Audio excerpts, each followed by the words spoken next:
Assalamualaikum, salam sejahtera dan selamat kembali semula ke channel Abang. Terima kasih sangat-sangat sudi nak dengarkan cerita yang Abang nak sampaikan. Hari ini Abang nak sampaikan lagi dua cerita sebagai penutup dalam minggu ini. Hari ini hari Jumaat. Abang harap ceritanya dapatlah menghiburkan dan dapatlah kita pengajaran di sebaliknya. Jadi tanpa membuang masa lagi, sebelum kita mulakan cerita, marilah kita sama-sama berdoa kepada Allah Ta'ala. Semoga Allah panjangkan umur, murahkan rezeki, berikan kesihatan yang baik untuk kita semua dan permudahkan segala urusan kita dunia dan di akhirat. Semoga Allah memberikan syurga buat mak ayah kita, juga memberikan keamanan untuk kita satu dunia, juga memberikan umur yang diberkati. Jadi tanpa membuang masa lagi, Abang akan mulakan cerita kali ini dengan a'udzubillahi minasyaitonirrajim. Bismillahirrahmanirrahim. Allahumma salli ala sayyidina Muhammad wa ala ali sayyidina Muhammad. Cerita kali ini disampaikan oleh Atikah. Berlaku dekat mana? Rasanya dekat kawasan Negeri Sembilan. Sebabnya dia berkenaan dengan aktiviti-aktiviti dekat masjid. Pertama kali abang dapat cerita aktiviti dekat masjid. Cerita ni berlaku pada tahun 2022. Pada waktu tu Atikah kata dia memang suka mengikuti kursus-kursus dekat masjid, terutama kursus haji dan juga umrah. Selain daripada menambahkan pengetahuan, pada masa yang sama dia dapat berjumpa dengan ramai makcik-makcik, yang mana makcik-makcik ni selalu berikan ilmu pada dia. Itu benda yang sangat menyeronokkan pada dia.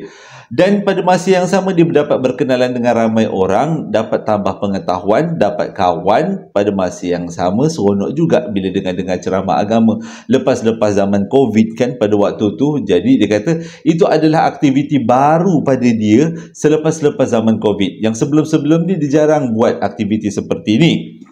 Pada awal-awalnya memang tak ada apa-apa masalah. Disebabkan itu dia berkenalan dengan beberapa orang, terutama beberapa orang makcik yang berpangkat besar. Pada waktu ni kejadian ni adalah berlaku di masjid di Negeri Sembilan, tapi abang tak boleh nak beritahu masjid yang mana sebab watak-watak yang ada dalam cerita ni masih lagi hidup, kata Atikah.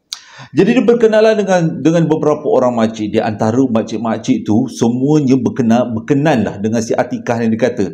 Dia pun tak tahu kenapa makcik-makcik ni berkenan dengan dia. Walaupun pada 2022 umurnya masih lagi muda, dia kata, tapi mungkin makcik-makcik tu nampak dia rajin pergi masjid. Sebenarnya dia kata bukanlah dia rajin sangat, tapi disebabkan aktiviti dekat rumah pun, dekat rumah sewa pun tak adalah best sangat. Jadi pergi kat masjid lah. Tambah pula masjid aircon. Itu kalau abang. Maksudnya keadaan masjid yang aman, dapat dengar ceramah, kenal dengan orang. Jadi di kalangan makcik-makcik ni, ramailah makcik-makcik yang nak jadikan dia sebagai ahli menantu, ahli keluarga. Jadi benda tu pada masa yang sama menyebabkan si Atikah rasa macam tak berapa nak selesa. Sebab bagi dia lebih suka memilih jodohnya sendiri tanpa diatur-atur.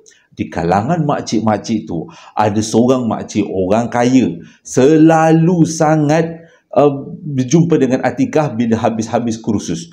Dia pegang tangan Atikah, dia peluk Atikah. Atikah rasa macam tak selesa pada awalnya, tapi dah lama-lama bila diperlakukan macam tu dia okey je.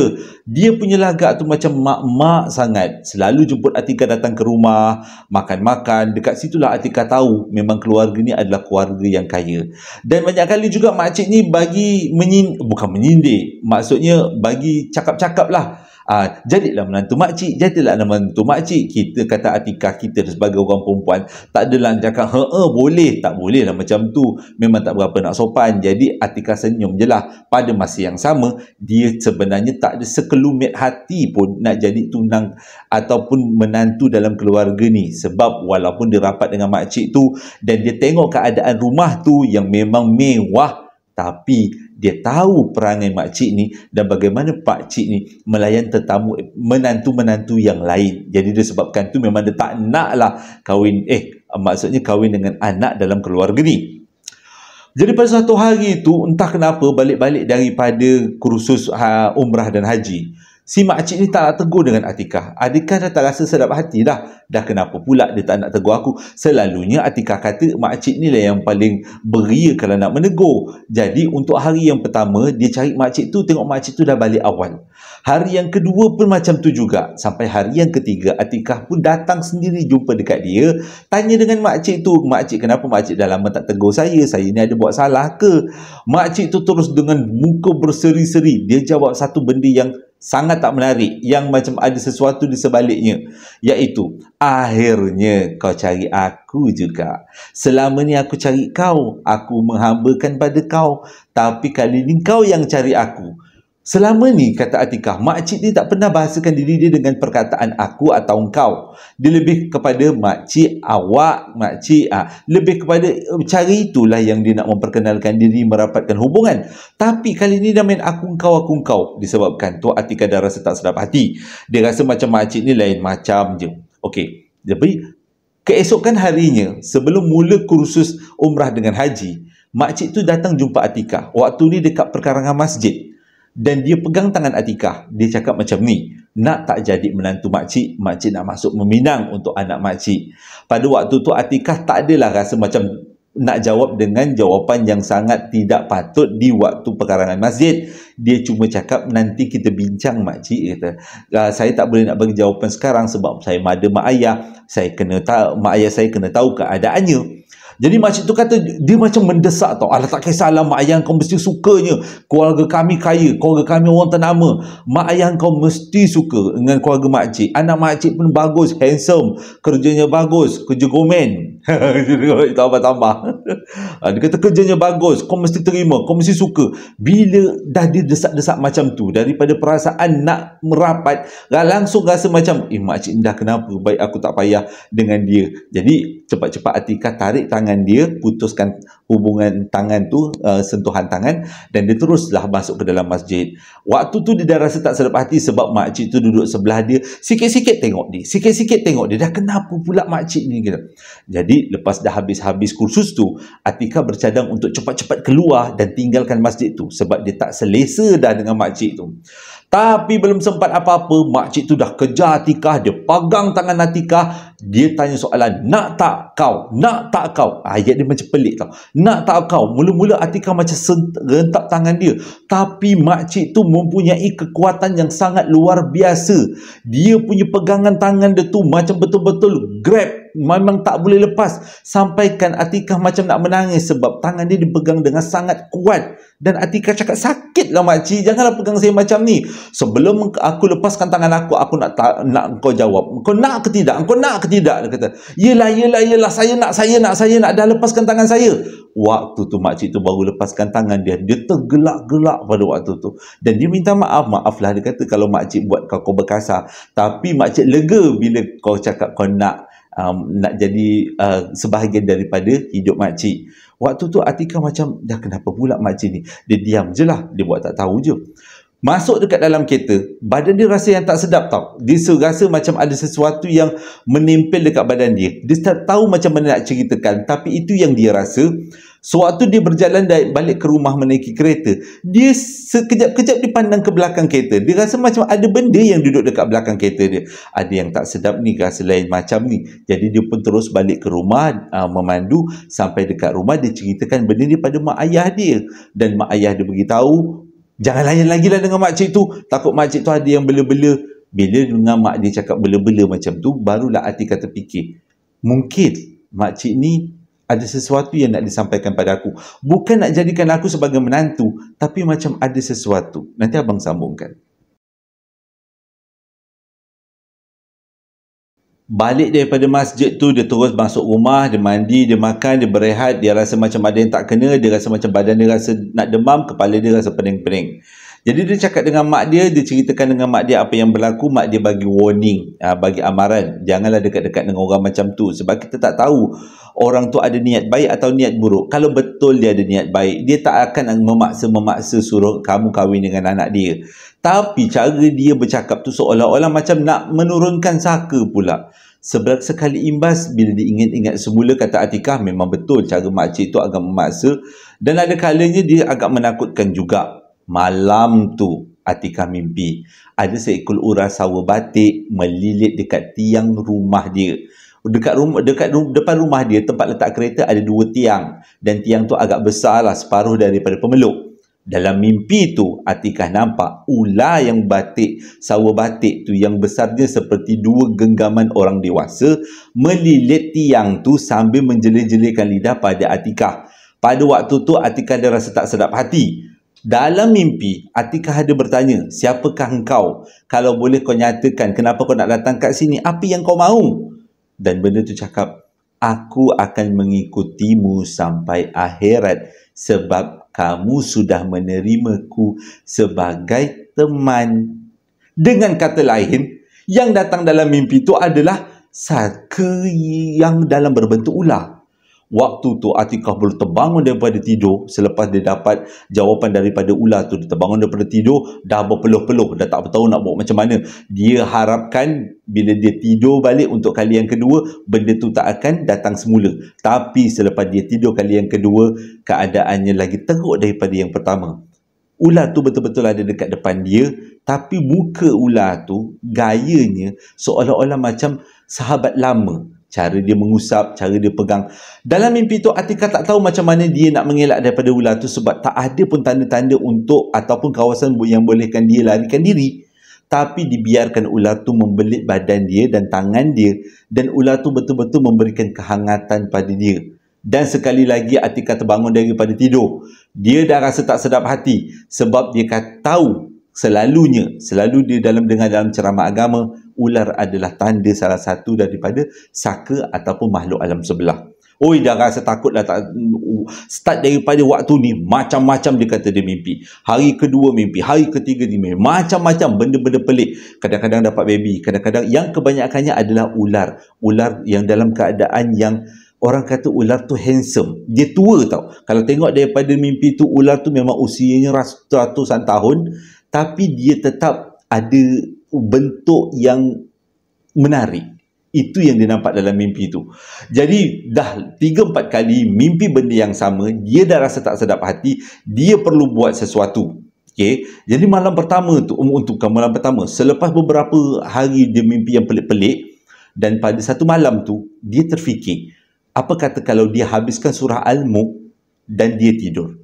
Sebabnya, setiap kali dia tidur waktu-waktu sebelum ni, dia mesti terjaga tengah malam. Tak tahu kenapa. Jadi, dia perlu buat sesuatu supaya dia tidak terjaga malam lagi. Sebab esoknya dia nak kerja. Jadi, pada malam tu dia baca surah Al-Mulk. Tidur. Tapi dalam malam tu dia mimpi. Mimpinya memang teruk. Nampak macam makhluk tu datang dalam bentuk ular dan berlawan dengan diri dia sendiri. Maksudnya berlawan dengan Atikah. Jadi bila dia terbangun, lebih kurang 2-3 pagi, dia rasa tak sedap hati dah. Dia tak tahu nak buat apa. Jadi dia pun stay lah sampai dah subuh. Besoknya, dia tidur. Sebelum tidur, dia buat eksperimen yang kedua. Baca surah Yasin pula. Tapi bila baca surah Yasin, malam tu tetap juga mimpi si ular tu datang. Besok paginya terbangun, dia tak takut dengan surah Yasin. Kita kena cari cara yang lain. Jadi malam yang ketiga dia tidur baca surah, kumandangkan ayat suci Al-Quran surah Al-Baqarah. Dia kata dia tak agak nak baca surah Al-Baqarah dalam satu malam. Hara je jadi nanti. Sebabnya surah Al-Baqarah adalah surah yang panjang kan dalam Al-Quran. 200 lebih ayat kan, lebih kurang.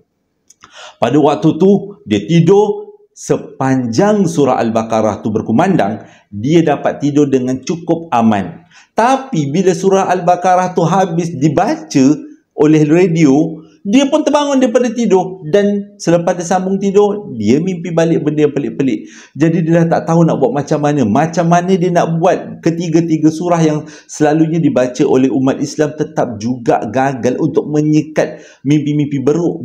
Mimpi-mimpi buruk yang selalu dia alami. Jadi dalam keadaan dah pening-pening lalat ni, untuk malam yang keempat, dia buat sesuatu yang sangat pelik dan janggal. Sebelum dia tidur, dia jeritkan dekat dalam bilik dia, kau nak aku bangun tengah malam. Kau nak aku penat daripada kerja. Tak apa, aku akan buat sesuatu. Esok bangun tidur, aku pergi kerja, aku akan buat semua kerja sampai aku penat. Dan selepas tu aku akan tidur. Dan aku yakin kau tak akan dapat kejutkan aku. Bila besok paginya, Atikah pun bangun, pergi kerja macam biasa. Dia buat kerja, bukan kerja yang dia sahaja. Dia tolong buat kerja kawan-kawan dia. Dia sampaikan kerja cleaner pun dia buat juga.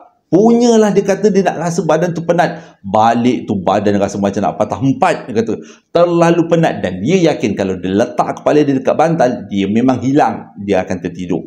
Tapi takdir Allah Ta'ala dah tentukan semuanya. Bila dia letak kepala dia dekat bantal, dia tidur dengan lena, selang 10 minit dia dah terjaga.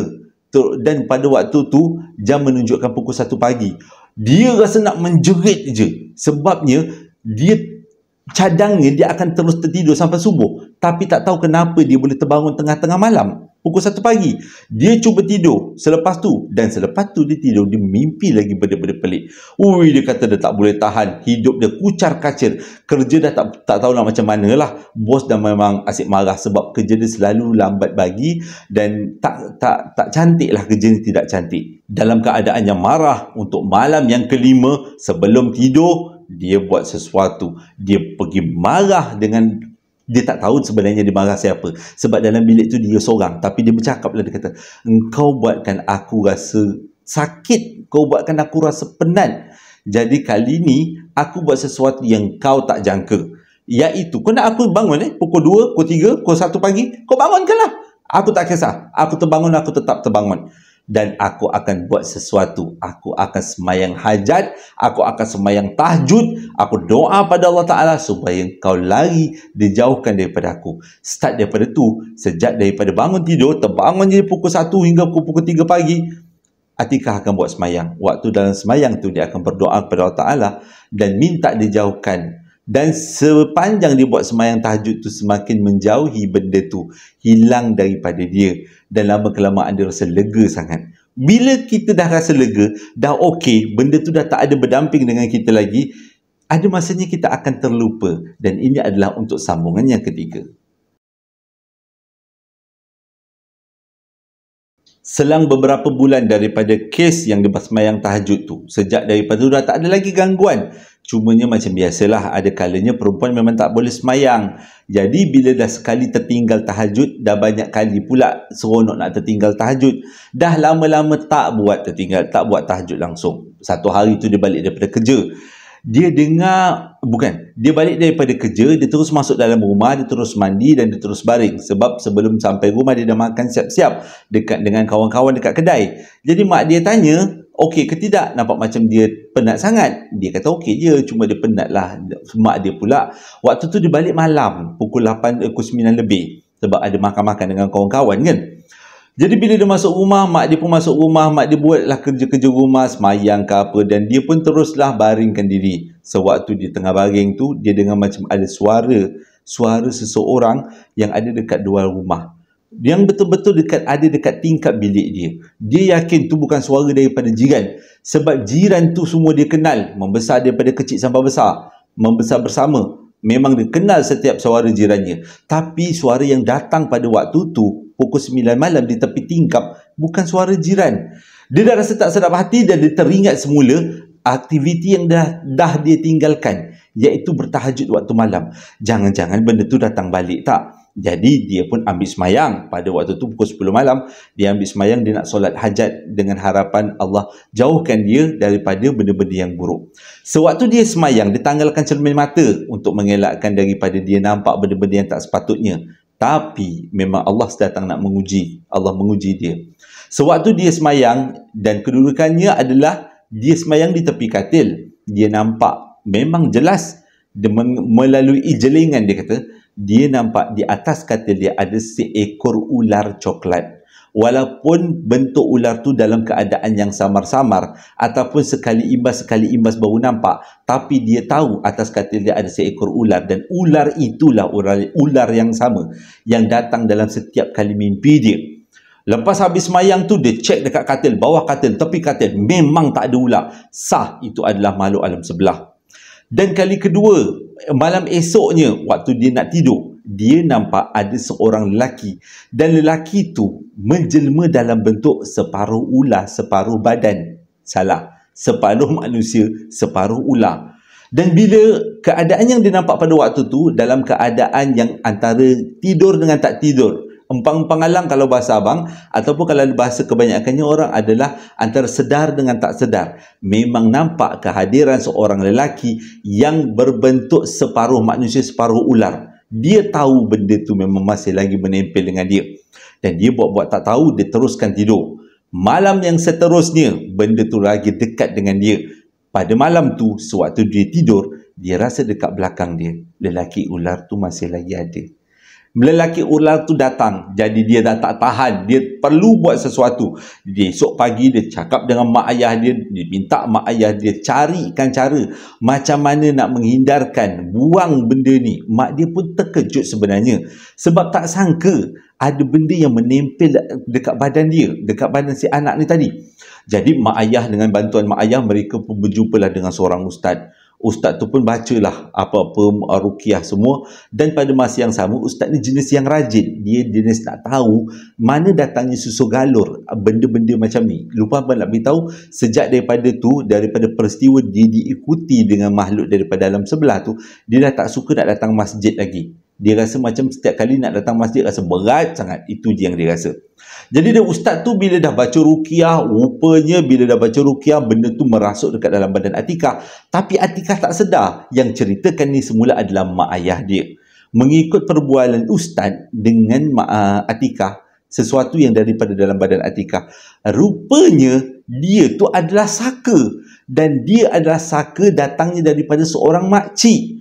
Tapi makcik tu bagikan saka tu pada Atikah melalui satu perjanjian. Dia kata Atikah bersetuju untuk mengambil dia. Waktu tu si mak bapak ni agak confused. Macam mana pula anak dia yang hidup pada zaman moden rela untuk terima saka daripada alam sebelah. Dan selepas Atikah sedar, jin tu pun berjaya dihalau. Diorang bertanya dengan Atikah mana datangnya benda ni. Selepas dia ingat-ingat semula, barulah Atikah kata dalam satu hari tu dia ada buat ucapan bersetuju mengambil, menerima daripada seorang makcik. Jadi ustaz tu cakap rupanya itu adalah puncanya kenapa dia mengikuti Atikah. Sebab Atikah bersetuju untuk dia berdamping dengan Atikah berdasarkan kepada perjanjian yang dibuat. Tapi hasil bantuan daripada Allah Ta'ala dan juga usaha sama dengan si ustaz, beberapa kali Atikah pergi berulang alik dengan keluarganya ke rumah ustaz tu untuk memutuskan hubungan dia dengan saka yang diterima secara tidak sengaja. Dan saka tu berjaya diputuskan kerana ia masih lagi baru mengikat kontrak dengan si Atikah. Jadi dengan kata lain senang putus. Selepas putus, Atikah diajar beberapa surah untuk mengelakkan daripada dia diganggu sekali lagi. Dan pada masa yang sama, rumah mereka telah dipagar termasuk dengan bilik Atikah sendiri. Barulah sejak daripada tu dia tak diganggu lagi. Dengan kata lain, walaupun dia jumpa makcik tu dekat masjid, nampak baik, tapi kita tak tahu isi hati orang. Kadang-kadang dia nak hantarkan ataupun pass baton saka dia tu dengan cara-cara macam ni lah, buat perjanjian pada orang-orang tertentu dan beritahu orang tu nak terima ke tak, paksa pula tu. Akhirnya orang tu terima, dia pun lepas daripada saka tu. Dan alhamdulillah keadaan sekarang dah semakin pulih dan terkawal dan tidak ada lagi mimpi-mimpi ngeri. Cumanya ada kalanya Atikah akan nampak seorang lelaki dari kejauhan, yang mana lelaki itu mempunyai beberapa bahagian tangannya yang bersisik macam sisik ular. Tapi itu tak mengganggu sebab kedudukannya dengan Atikah memang jauh. Jadi sampai sekarang Atikah rasa lega, tidak lagi diganggu dengan makhluk alam sebelah.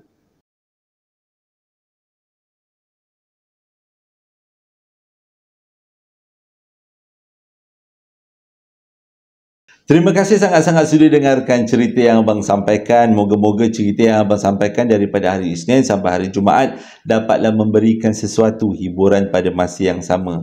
Dan di antara ke-5 hari ni, abang rasa cerita yang paling memberi kesan kepada abang dalam minggu ini adalah cerita yang abang sampaikan pada hari Khamis. Abang tak tahu kenapa, sebab jarang-jarang abang dapat cerita yang ribut, dia orang azan satu sama lain bersahut-sahutan dan benda tu terbang dan dia menangis sebab anak dia dibawa pergi. Itu abang rasa betul-betul macam dalam filem. Tapi kalau dibuat filem pun bagus juga.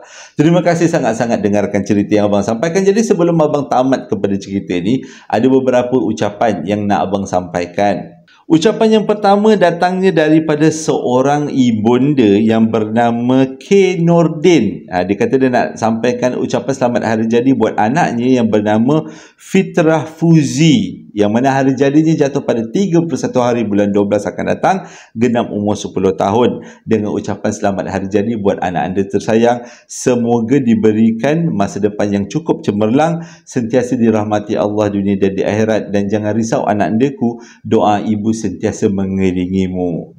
Daripada abang JSPL, abang ucapkan selamat hari jadi buat 4 orang sahabat baik. Iaitu yang pertama Ifa, yang mana hari jadinya jatuh pada 24 hari bulan 9, 24 hari bulan 9. Yang kedua adalah Aira, sahabat yang kedua, yang mana hari jadinya jatuh pada 20 hari bulan 11. Yang ketiga ialah Farhan, yang mana hari jadinya jatuh pada 1 hari bulan 12. Dan yang keempat ialah Alia, yang mana hari jadinya jatuh pada 1 hari bulan 1. Keempat-empat ni adalah sahabat baik. Jadi daripada abang JSPL, abang ucapkan selamat hari jadi buat kalian berempat. Semoga dipanjangkan umur, dimurahkan rezeki, diberikan kesihatan yang baik, dipermudahkan segala urusan, diberikan masa depan yang cemerlang, dan doa-doanya sentiasa dimakbulkan Allah. Dan selamat hari jadi buat kalian berempat. Ucapan yang seterusnya datang daripada seorang kakak ahli keluarga besar JSPL, iaitu Kak Emma. Dia nak sampaikan ucapan hari jadi buat sahabat lama dia. Dia harap sahabat lama dia tengok ucapan ni, iaitu Aisyah binti Abdullah. Dengan ucapan selamat hari jadi buat sahabat tersayang. Kalau ada rezeki kita akan berjumpa lagi. Kak Emma sangat merindui sahabatnya. Jadi semoga Allah sentiasa merahmati Kak Emma dan juga Kak Aisyah. Semoga dalam rahmat Allah dan diberkati. Daripada JSPL, abang ucapkan selamat hari jadi buat salah seorang ahli keluarga besar JSPL, iaitu Safina Bohari, yang mana hari jadinya jatuh pada 20 hari bulan 12 yang lepas. Dengan ucapan selamat hari jadi buat Safina, semoga dipanjangkan umur, dimurahkan rezeki, diberikan kesihatan yang baik, dipermudahkan segala urusan, dan sentiasa dalam rahmat Allah. Amin ya rabbal alamin. Ucapan yang seterusnya datang daripada seorang bonda yang bernama Nurliza. Dia nak sampaikan ucapan hari jadi buat anak dia yang bernama Muhammad Haziq Daniel, yang mana hari jadinya jatuh pada 19 hari bulan 12, genap umur 10 tahun. Dengan ucapan selamat hari jadi buat anak dia tersayang, semoga dipanjangkan umur, dimurahkan rezeki, diberikan masa depan yang cemerlang, dipermudahkan segala urusan, dan sentiasa dalam rahmat Allah. Ucapan yang seterusnya datang daripada seorang kakak yang bernama Kak Mimi. Dia nak sampaikan, minta kita semua hadiahkan Al-Fatihah buat adiknya yang tersayang, iaitu Muhammad Habib bin Muhammad Hazim, yang mana dia telah berangkat ke negeri abadi pada 15 hari bulan 12 pada umur 7 tahun. Jadi kita sama-samalah hadiahkan Al-Fatihah buat adik Muhammad Habib. Semoga sentiasa dirahmati Allah. Al-Fatihah.